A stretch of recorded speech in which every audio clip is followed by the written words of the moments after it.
off, don't I? How we doing, cupcakes? I just thought I'd pick the phone up and show you what I mean about fry filters spinning around. Air pump has been going for the last 10 minutes and look at all the shit that's coming out. Now this was cleaned, today is Thursday, this was cleaned Monday. This is the sort of shit that people don't see behind the scenes of people that do videos on YouTube. All the work that goes in beforehand. Now this will have to be left for at least another half hour till that media is moving freely. As soon as the media is moving freely, I will dump it, I will refill it, half from the tank, half straight from the tap, and it will get boiled again. And sometimes it gets boiled 3 times. I haven't changed the floss in the shower yet because I'm cleaning the Easy Pod, and as you can see, the overflow is charging away. That gets changed twice a day. When I say raising fry is a lot of work, I ain't lying. It's a full-time job. I mean, look at the amount of crap. And that's Tuesday, Wednesday, and this morning. As you can see, she's starting to break up now, and this is another reason why I say boiling an Easy Pod for only 5 to 10 minutes is never gonna get that media clear. Right now, think about how compact that media is, because this is a 120 litres a minute air pump, and it is solely going into that Easy Pod. And as you can see, I've got 2 out of 3 chambers now is charging away. This one will break very shortly, but look at the crap coming out. One thing you've got to remember when you are growing fry, you have to feed them large amounts of food for them to get the best of their potential. Large amounts of food creates large amounts of waste. You've got to be willing to be on top of that large amounts of waste. There she goes. She's just broken now. Look. Now with 120 litres a minute air pump, that's taken over 10 minutes to get that break into a point where all the media in it is fluid. So yeah, cupcakes. And no, I'm not blowing my own trumpet. I can grow fry, but at the same time, I've put a lot of time and effort into it. You ask any koi breeder out there, and as you lot know out there, I've helped out and worked on a couple of the UK koi farms, and it's not a job, it is a lifestyle. You know, first thing I do in the morning, I get up, do my bits, I come down the stairs, I let the dog out the front, I take the tablets. Once I've taken the tablets, first place I come is straight down here. I do a dump and a top out of water, I feed, and then kick off the homemade Easy Pod on the main pond. Half hour or so later I'll come down, I'll clean this, I'll clean that. It's constant. It's a big commitment when you take on fry, any size of fry, whether it be 2 to 3 week old, 6 to 8 weeks old, anything up to a year old, as far as I'm concerned, your class is fry, because they don't become tosai until they become 1 year old. So yeah, for those of you out there that look at a lot of us on YouTube that grow fry, you're not seeing the whole picture. And I will start doing little snippets of what my day gets up to with the fry. I mean, we're going to be building up shortly to... Oh, give me some wood! Hoping to fry our own spawn our own fry. Oh, it's been a long week, cupcakes. It's been a long week. So yeah, you know what I'm getting at. You know, really sit and think before you take the plunge. Can I give them the best that I can? Especially, and this isn't a dig or a slight, especially if you've got other commitments like full-time work. Trust me, I've been there, and trying to mix something like this with full-time work does and can end up causing problems with partners. So you've also got that to take into consideration. Will my other half be happy with me spending 90% of my free time on fish?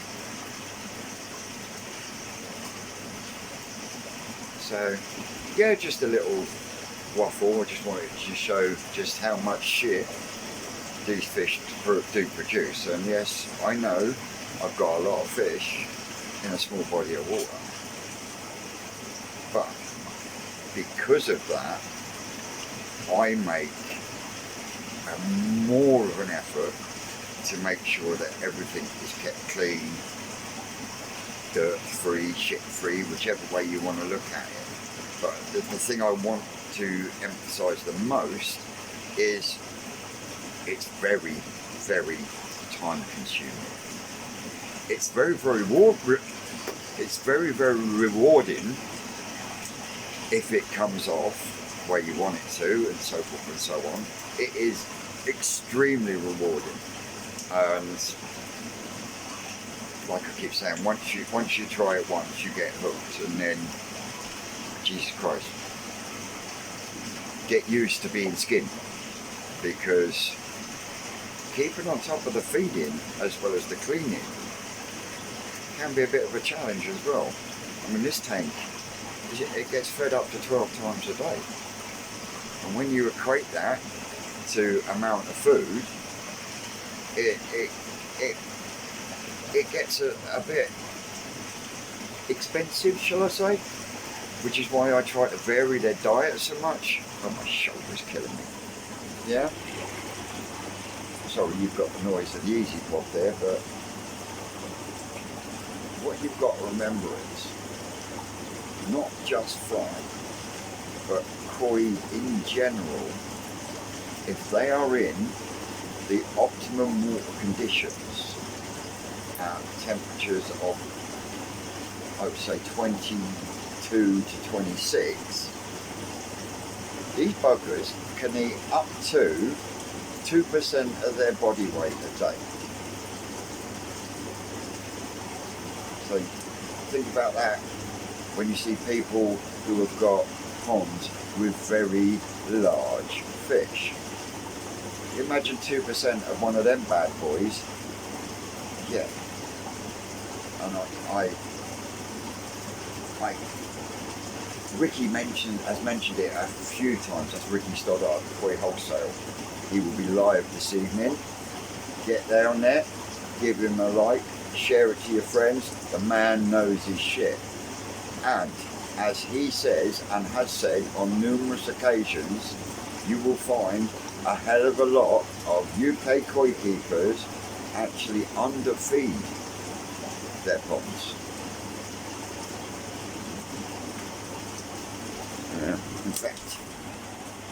In fact, where's my Takazumi? In fact, I'll spin you around a second. Right, this little chart here, this is on the side of my Takazumi.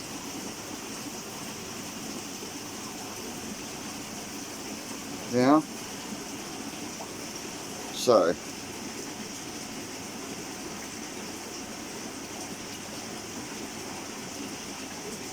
at 22 degrees and above, they will consume 2% of their body weight. Yeah? Temperature, consumption.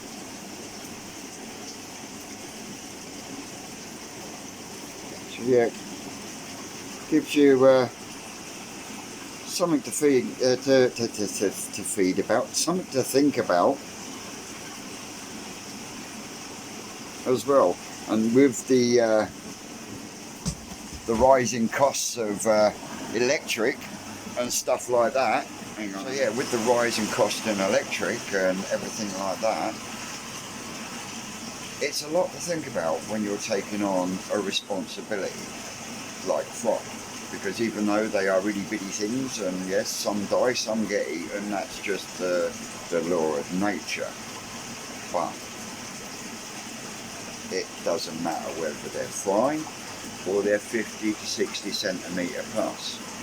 Us, as koi keepers and koi owners, have a duty of care to give them their best. Just something to think about. Just waffling while I'm trying to get this clean. I'll leave that for another 20 minutes or so, drop it, fill it back up, and I'll show you what it looks like when I start boiling it for the second time.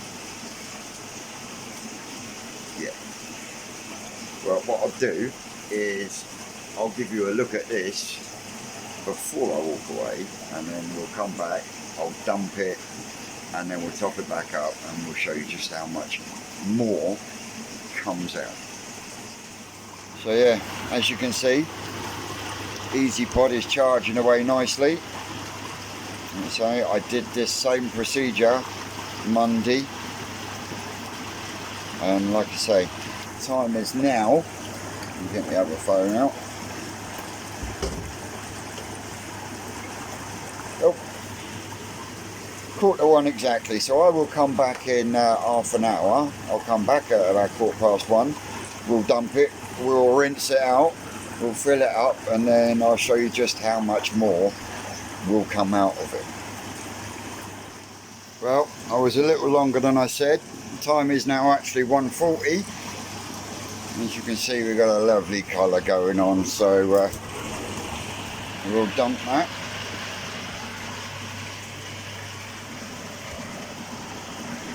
Get my trusty hose.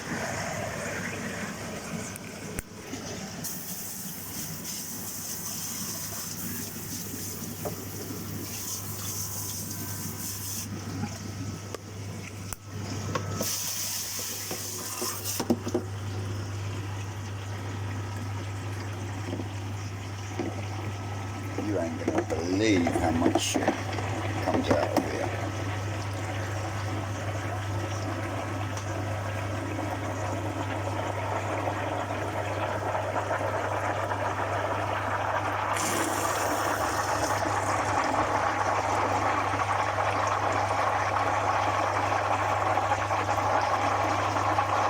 Tell me that's not grim.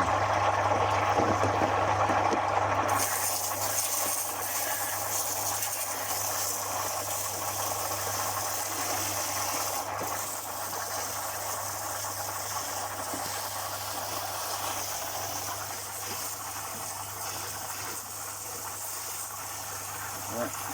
So I go all the way around the lip.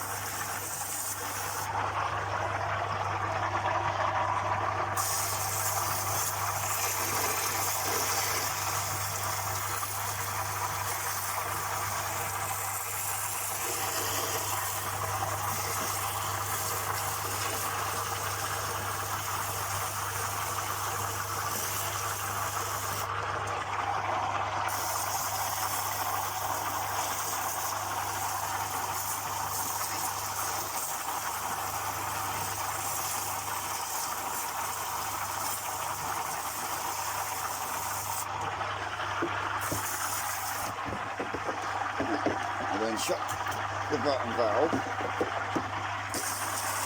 and I push fresh water in from this end, so it then forces the ship round to the valve.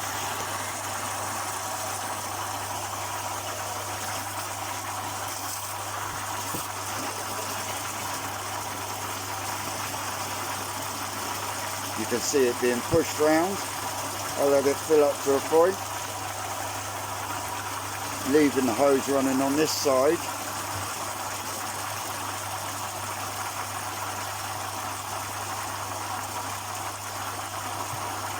Look at it.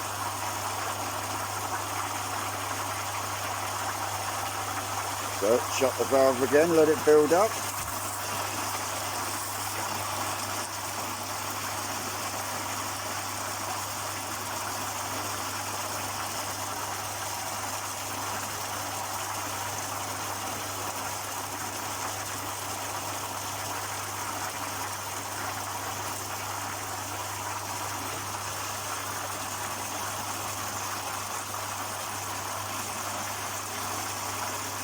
You see it's starting to run clear now.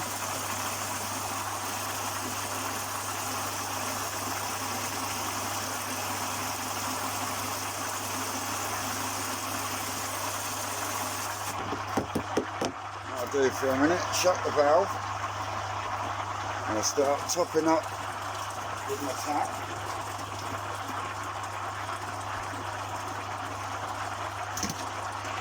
Fire up the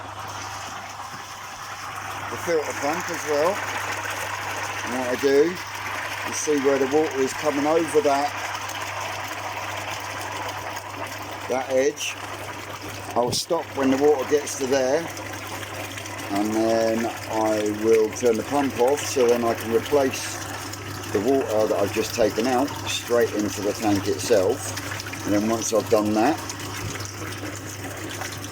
I then shut these valves on the outside and continue to fill it, and then I let it boil. But look at the amount of crap still coming out. So now I turn this pump off, which means I will now be topping up the tank for the minute.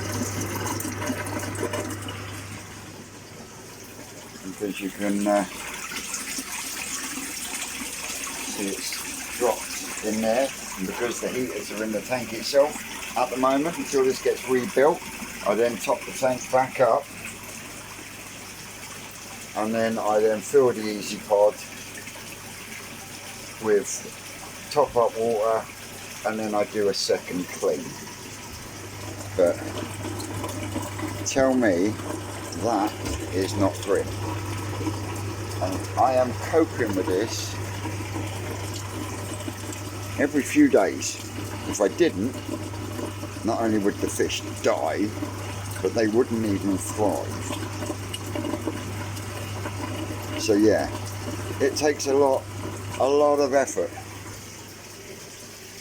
to get these to grow that I've been getting them to grow. That's what I'm getting at. So yeah, I'll pick you back up in a moment when this is full and starts boiling again.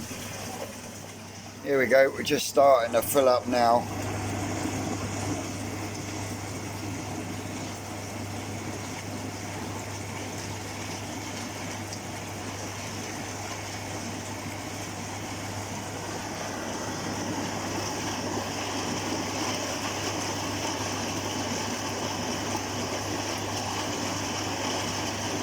And this is the only reason I would never buy an automatic Easy Pod, because there is no way in hell one of them automatic Easy Pods would be able to get this shit clean on one of their cycles.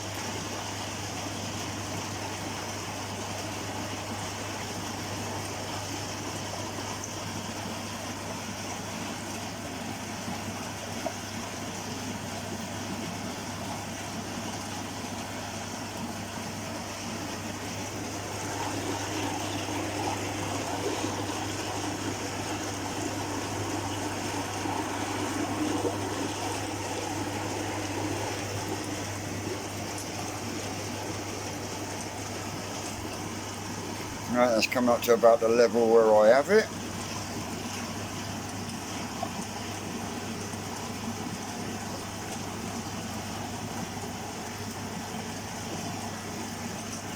Yeah, so the time is now 5 to 2. I still haven't finished cleaning the main filter, and what you've also got to remember is all the time you're cleaning, they're still shitting and creating waste. Look at the fines in there at the moment, and that is purely because the main filter isn't running and they're creating more than the shower can handle at the moment. So yeah, I have to give this one a very quick boil, because otherwise I'll be cleaning it again in 2 days time instead of 3. So yeah, there's just a little snippet into